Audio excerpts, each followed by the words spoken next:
Happy Saturday, Scarecasters. Today we got a good one. A story from Uvalde, Texas. And I hope I'm saying the name of the city right.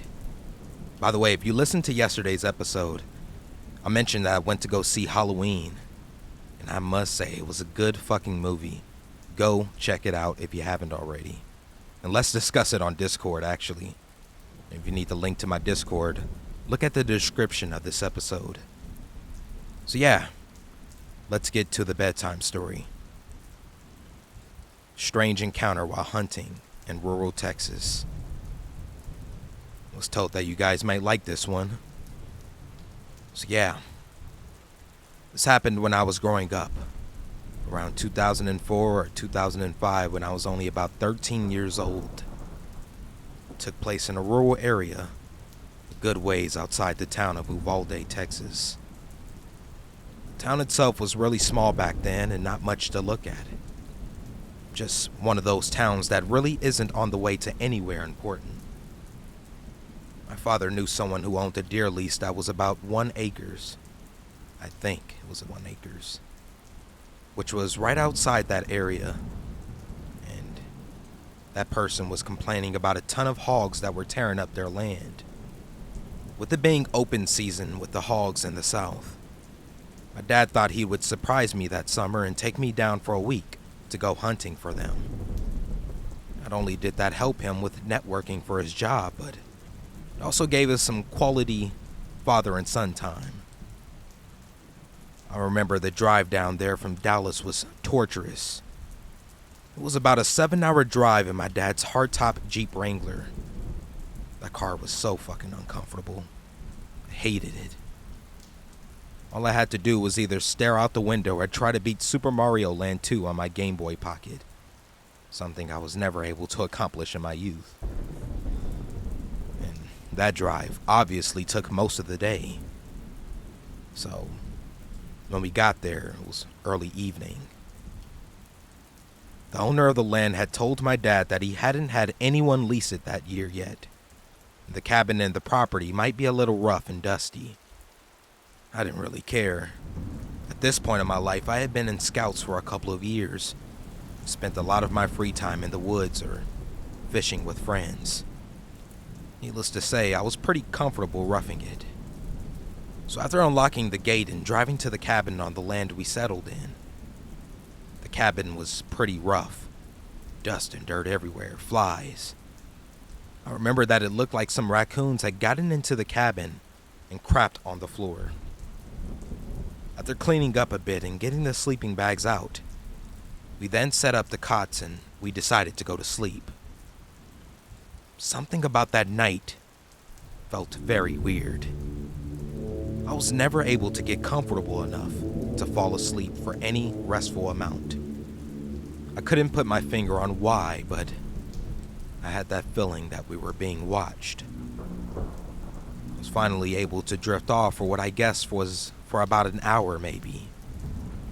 And when we woke up, it was early, about 7 a.m.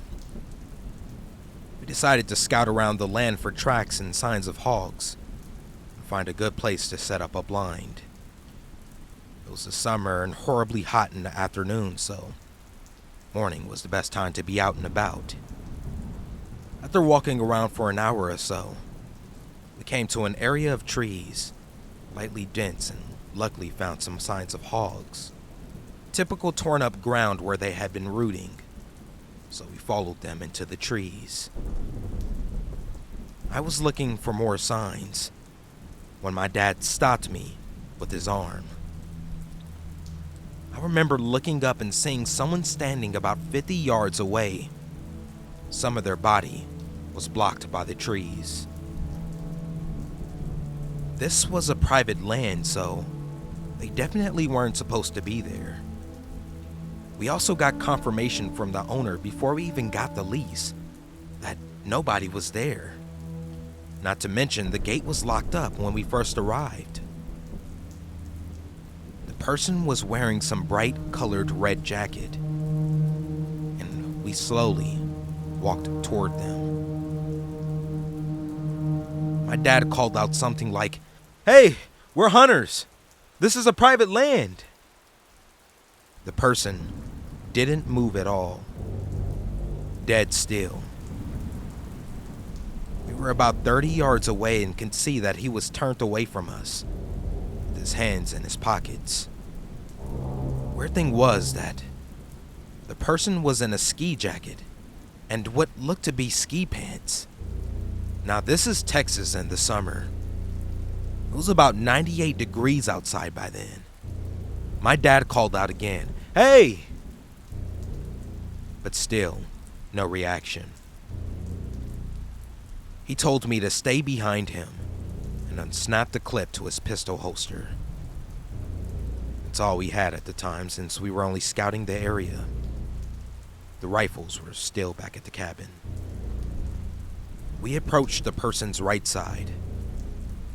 And then my dad told me to stay put about 20 yards away. I stayed and crouched down. Watched him circle around to the front of the man, all the while asking him if he was okay. He finally passed around to the front of the man, and my dad just stood straight up with a confused look on his face. I called out and said, "What's wrong?" And he called back saying, "It's a mannequin."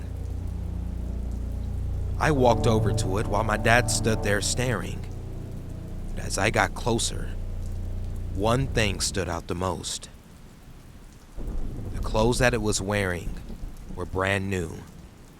No dust, sap, bird droppings, or signs of being outside any more than a day at most. That moment I looked at my dad and could see him getting worried. Almost immediately, I felt that feeling again. Like we were being watched, and I knew my dad felt it too. I wanted to start crying. I remember feeling suddenly so scared. My dad whispered, "We're leaving right now." He grabbed my hand and drew his pistol. He scanned the area the whole way back, while I was trying to hold back panicked tears. We got back as fast as we could, and I was terrified, so it felt like an eternity. But in reality, it was only about 45 minutes max. After returning, we packed up and beat feet. We drove back home that day and didn't talk much on the way back. I remember right after we left, my dad called his buddy, the owner of the land, and he was confused. He said that he would go check it out next week when he was in the area. He also said that he had never had an issue with people because his property was high fenced. My dad normally isn't a paranoid person, but me being young and the least possibly having someone there that we didn't know about, he decided to be cautious and just get the hell out of there. After we got back home, we talked. My dad wasn't able to sleep the night before as well. He had the same feeling, but didn't want to wake me up because he thought I was sleeping too. Turns out, that next week he got a call from his buddy, and he checked the whole property and never found any trace of anyone, no mannequin or anything. This story still makes my hair stand on end. I have no idea what that was, but the paranoid man in me thinks it was some kind of trap or something. Not the creepiest thing that happened to me in the woods, but definitely the top 3. So, whoever was out there, I'm glad we never met. What do you all think about that bedtime story? What do you think was out in that woods? I would love to hear your input. Please join my Discord and let's discuss what you thought about this episode. You can also see what other people thought as well. The link to my Discord is in the description of this episode. And also, if you're watching on YouTube, please like, comment, and subscribe. And also, follow me on Instagram at the Scarecast for more updates on when I will be releasing. I hope you all have a safe Saturday, and as always, take care, and until next time.